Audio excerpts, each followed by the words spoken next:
அனைவருக்கும் வணக்கம். முட்டாள்தனமா இருக்காதுன்னு சொல்லிட்டு சிலருக்கு அறிவுரை சொல்வாங்க. முட்டாள்தனமான என்ன? யார் யாரெல்லாம் முட்டாள்கள்? அப்படின்றத ஒரு பஞ்சதந்திர கதை மூலமா நம்ம பார்ப்போம். அது ஒரு கைலாய மலை. அந்த கைலாய மலையில சிவபெருமான் வாசம் கொண்டிருக்கிறாரு. அங்க இருக்கிற சிவகணங்கள்ல ஒருத்தருக்கு ஒரு டவுட் வருது. முட்டாள்தனமான என்ன? யார் யாரெல்லாம் முட்டாள்கள் என்று சொல்றாங்கன்னு சொல்லிட்டு அவருக்கு ஒரு டவுட் வருது.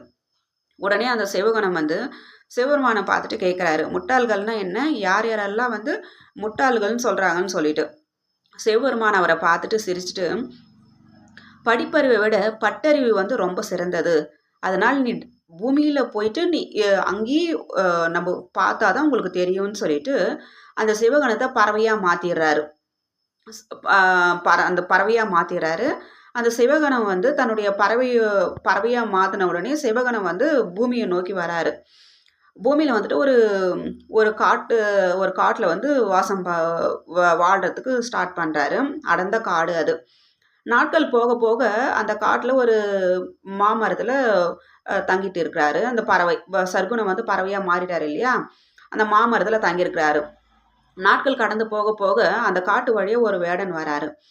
இந்த பறவையை பார்த்துட்டு அந்த வேடன் அந்த பறவையை ஒரு வினோதமாக பார்க்குறாரு.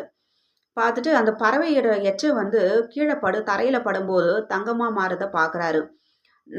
அவரும் சாதாரண மனுஷன் தானே, தங்கமாக மாறுறதை பார்த்துட்டு யாருக்கு தான் ஆசை இருக்காது. உடனே அந்த வேடன் என்ன நினைக்கிறாருன்னா, இந்த பறவை நமக்கு தான் சொந்தமாக இருக்கணும்னு சொல்லிட்டு ஒரு கூண்டை ரெடி பண்ணி எடுத்துட்டு அந்த கூண்டில் பழங்கள் நிறைய அதுக்கான தேவையான பொருட்கள் எல்லாம் எடுத்துட்டு கூண்டில் வைக்கிறாரு. வச்சுட்டு, நீ இதில் தங்கு, உனக்கு தேவையான பழங்கள் எல்லாத்தையும் நானே உனக்கு இது பண்ணி தரேன்னு சொல்கிறாரு.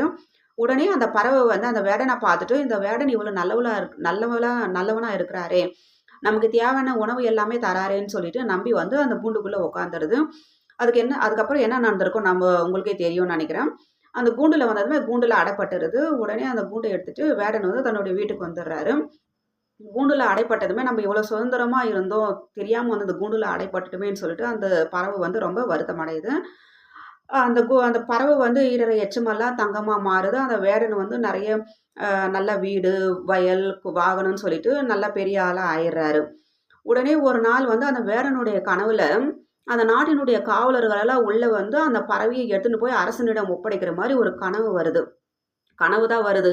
உடனே அந்த வேடன் அந்த கனவை யோசிச்சு பார்க்குறாரு. அடுத்த நாள் யோசிச்சு பார்த்துட்டு, இந்த இந்த பறவையை எடுத்துகிட்டு போய் அந்த காவலர்கள் அரசனிடம் கொடுத்தா நமக்கு ஏதாவது அவப்பெயர் வந்துருமோ அப்படின்னு சொல்லிட்டு ரொம்ப பயப்படுறாரு.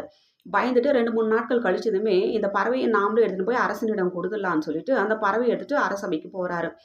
அங்கே அரசனிடம் பார்த்துட்டு, நான் இப்போ தான் இந்த பறவையை காட்டில் பார்த்தேன். இந்த பறவையோட எச்சம் தங்கமாக மாறுது. அதனால் நீங்கள் உங்களோட ஒப்படைக்கலான்னு சொல்லிட்டு எடுத்துகிட்டு வந்துட்டேன்னு சொல்லிட்டு அரசனிடம் கொடுக்க வராரு. அந்த அரசவையில் இருந்த அமைச்சர் இவன் படிக்காதவன், ஒரு பறவை எப்படி தங்க எச்சையிடும், அதனால இந்த பறவை விட்டுடுங்கன்னு சொல்லிட்டு அங்கே இருக்கிற அமைச்சர்கள்லாம் சொல்கிறாங்க. உடனே அந்த அரசன் கோவப்பட்டு, யார் என்னையே ஏமாற்ற பார்க்குறியா அப்படின்னு சொல்லிட்டு அந்த கூண்டை திறந்து விட்டுடுறாரு. அந்த பறவை பறக்க ஸ்டார்ட் பண்ணுது. அது பறக்கும் போது ஒரு எச்சத்தை எடுத்து அது தரையில் விழும்போது அது தங்கமாக மாறுது. அப்போது அங்கே இருக்கிற இந்த அரசன் வாயடிச்சுட்டு பார்க்குறாரு.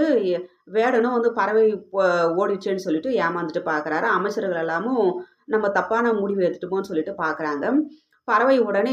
பறவைக்கு தெரிஞ்சிச்சு முட்டாள்கள்னா யாரெல்லாம் எதெல்லாம் முட்டாள்தனம்னு சொல்லிட்டு தெரிஞ்சதுமே அது கைலாய மலையை நோக்கி பயணிக்க தொடங்குது. கைலாய மலைக்கு போயிடுது.